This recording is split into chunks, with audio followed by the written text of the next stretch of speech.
Greetings, Ani, Bojo, Kwekwe, Tansi, Scano. It's Catherine and Brian at Moonstarlodge in South Central Ontario, Canada, and we bring our indigenous perspectives on all things cartomancy, reflecting our indigenous traditions of the medicine wheel.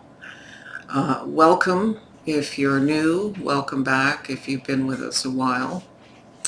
I realize I haven't spoken for a while about what it is that we do, but for over 40 years we've been bringing Indigenous arts, spirituality, and education into the community.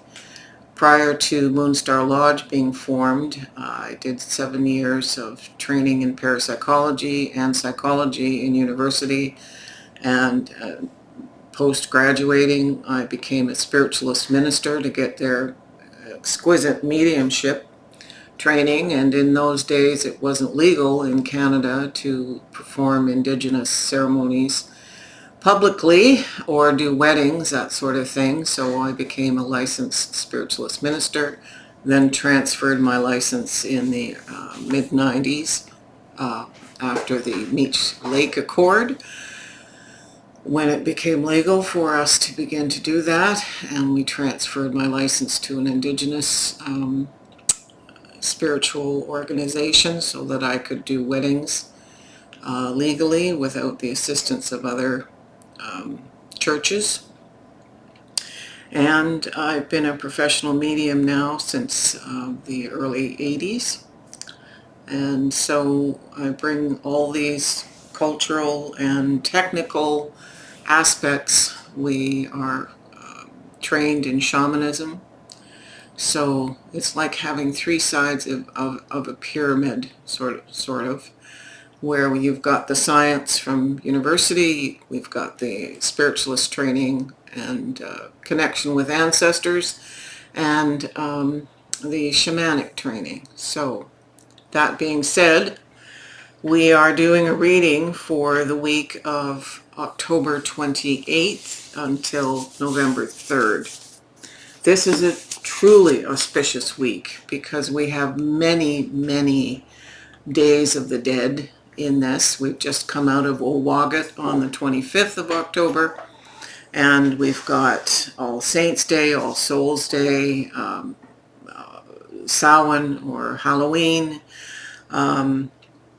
all sorts of stuff happening in the spiritual world. There's historically about 75 different cultures who see this time as celebrating the harvest and the kind of the end of the fertility aspect of the previous year, and it's celebrating the harvest and celebrating our ancestors and celebrating their help with us moving into the dark of winter and the need to, stay alive and be supported.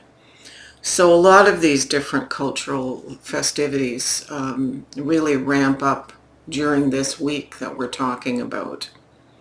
November 1st is a new moon, and let me just double check the date or the time on that. On November 1st is where we live, Eastern, by that point, Eastern Standard Time, it'll be 8:48 in the morning. The grandmother in our tradition is the 12th out of 13 grandmothers in the moon cycle tradition. The grandmother is called Gives Praise Woman, and she is the mother of all acts of thanksgiving, which is apropos for this time, and the keeper of abundance, the guardian of ceremony and ritual, the keeper of magic, the mother of encouragement, and the guardian of celebration, the wisdom keeper of the art of giving and receiving. She teaches us how to return thanks for the abundance we need before it arrives, making space to receive it, how to celebrate every victory in life with joy, ours as well as the accomplishments of others, how to use right attitudes to create magical changes in the self, how to create abundance through praise giving and receiving. And she teaches us how to be grateful for the truth. So the last grandmother becomes her vision at the first of December, I think it is. And so what gives praise is giving praise about also is everything we've learned in the previous 11 moon cycles to hers. And then as we step from her moon cycle in December, we are moving to the time when we become the vision that we have created through our acts of learning and stepping up on the wheel. So that being said, that's the grandmother dealt with. Our decks this week are the Trick or Treat Tarot by Barbara Moore. This is very much a throwback to, I know, my own childhood and Halloween, kind of an innocence to it. We have the classic horror oracle, Les Vampires by Lucy Cavendish. The Oracle of Shadow and Light, also by Lucy Cavendish. The Macabre Tarot by Samantha Foley. How could I have this reading without the Marigold Tarot? We have the Oracle of Santa Muerte, and of all things, the Grateful Dead. And if you are of a certain age and going back there to the 60s and 70s, you know exactly who the Grateful Dead are. That it's taken this long to get a deck to honor them. This is actually an authorized deck. I'm making my Jenga pile of boxes here. Let's hope the cats don't knock them down. All right, I'll let Brian deal with any catastrophes. Catastrophes. I have my coffee. Lonesome Leonard has fallen off his horse on the table here. So he's arse over tea kettle, and I'm not surprised. I'm amazed I'm not arse over tea kettle. All right, here we go, Brian. So we start the week with the energy of the Page of Wands, trying on new things, looking with fresh, innocent eyes at things to explore in our life, new spiritually inspired, passionate engagements. It's learning. The negative aspects of this card are becoming angry or sensitive to criticism and a sense of immaturity, emotional immaturity about information. It requires a sense of patience. So we need to patiently, as adults, perhaps more mature eyes here, to take on the enthusiasm of the Page of Wands and try on new things which are capable of bringing how can I put it, an upsurge in passionate endeavors, new directions, things which will give us kind of a new lease on life, so to speak. Maybe things we've been putting away. The card that clarifies it, the ancestor card here, is strength. And yes, strength is historically lust for life. So we need the strength to maintain the energy here, especially when you're older, to try on new things and not just give up on them quickly. So it does require strength, fortitude, and a lust for life, that you're never too old to try something new. is followed here by Temperance, so the great alchemist, and she's here pictured as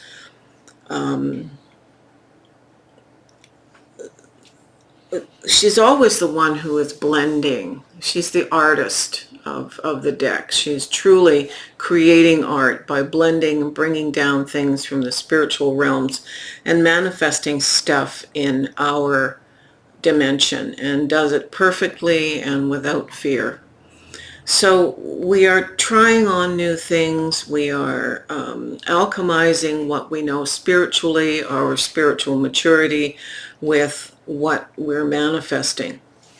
And it's interesting, the Santa Muerte card, who is here to clarify this, is recognizing our manifestation, that realizing we've got these ideas, we've done the work, and it's realization, actually, is the name of the card. The recognition that, yeah, we did that. You know, we can have those moments when we modify a recipe and we create some masterpiece and go, yeah, I did that. I hear that with Brian when he's doing woodwork and he's got an idea in his mind and it actually manifests the way he wants it. There's a sense of accomplishment. So we have to own that and be in the moment enough to accept that, yeah, I was inspired. This is the spiritual inspiration right here, and I was able to manifest it through my ability to create and alchemize ideas and spiritual energy with my work. So we move to the Eight of Cups. The Eight of Cups is about walking away from something that we love. Maybe it's a permanent departure, being skilled now. The eights are the card of being mature and very gifted at what it is we've been doing, and liking it, loving it. But maybe what we need is a vision quest, and maybe what we need is a little bit different way of using this energy to see what needs to come. Do we walk away permanently from something and make a change, or do we just infuse it with a little bit of a vacation and to give us time to look back and appreciate what we're walking away from? It's clarified by the Monster Oracle card for celebration.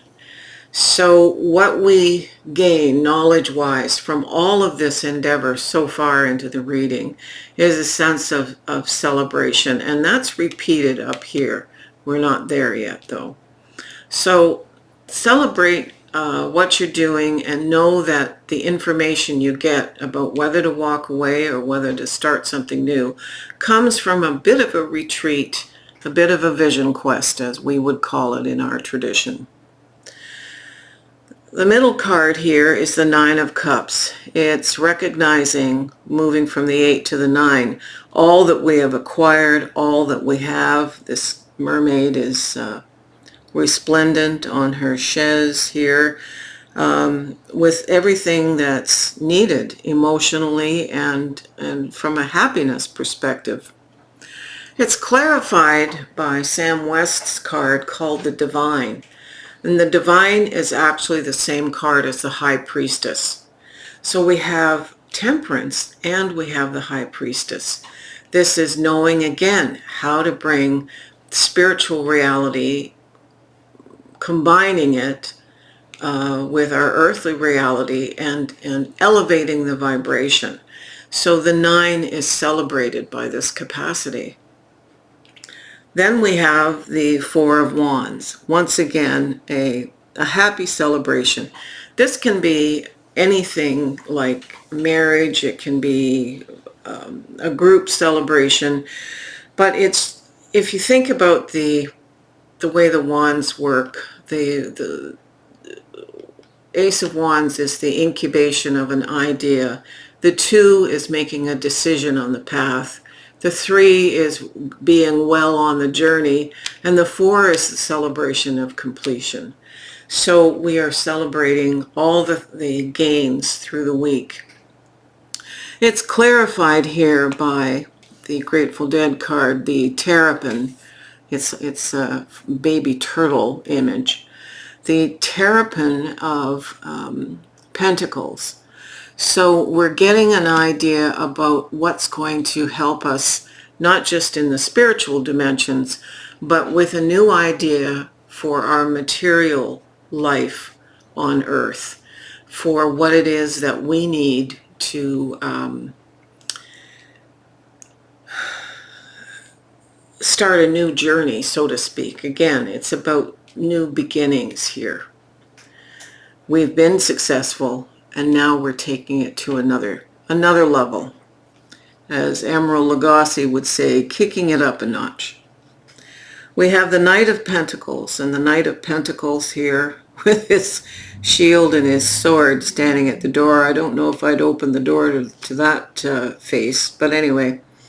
The Knight of Pentacles is slow and steady. So the seeds that have been planted, you don't have to go back and rip them up to see if they've taken root. We are definitely on the right path. We just have to take it one step at a time, one day at a time. If it doesn't rain, we water it. If it has rained, we don't. It's the way of right relationship with what we are bringing. If you think about it, we've jumped very quickly from the beginning of an idea in Pentacles to all the way up to the Knight here in this card. The Knight is clarified by the sea storm. The sea storm is this person staying calm and at peace, knowing exactly what needs to happen and not getting caught up in any chaos that's around them. That's very much the energy of the Knight of Pentacles. Others may be running off and going to battle, but he's minding his thing and doing his job internally and externally. So must we. And the clarifier here is supporting this calm, no matter what's going on around us, not getting engaged with chaos. And the final card is the Magician. The Magician in the male energy is this card and attributes of temperance. So we are the magician, creating and manifesting in our week with the ancestors. And the final card clarifying this magician card is resurrection, reprise, recovery, comeback, and starting anew from the look of a number of these cards. You can flip the camera, Brian. So we have this splendid opportunity ahead of us, absolutely supported by the ancestor energy. The old saw that the veil is thin is really true. The energies of what I was taught in parapsychology, the warm, sunny days with the cool, crisp air of night makes the transmission of energies very easy. So it's easy for them to cross the veil to us and for us to cross the veil on the return trip to them. Anyway, I hope you enjoyed this reading. It's fabulous messages from such a disparate group of decks. And we thank you for being present to us. By all means, send us a coffee. Coffee is spelled Ko-Fi. It's a platform like Patreon, but Patreon's little brother, where you can join and give a small monthly donation of $3 or $6 or some amount of your choice. It's the platform that we will be using when we make classes available to purchase, so that you can purchase them right there, and the videos go up on the Coffee platform. Anyway, we thank you. Please give us a thumbs up, subscribe if you haven't, and we welcome your comments. Comments and questions always help. Google recognizes that people are interacting with us, and then they are happier to spread our video to more people. Anyway, from Brian and I, Miigwech, happy Halloween, and don't eat all the candy before the kids get there. Aho.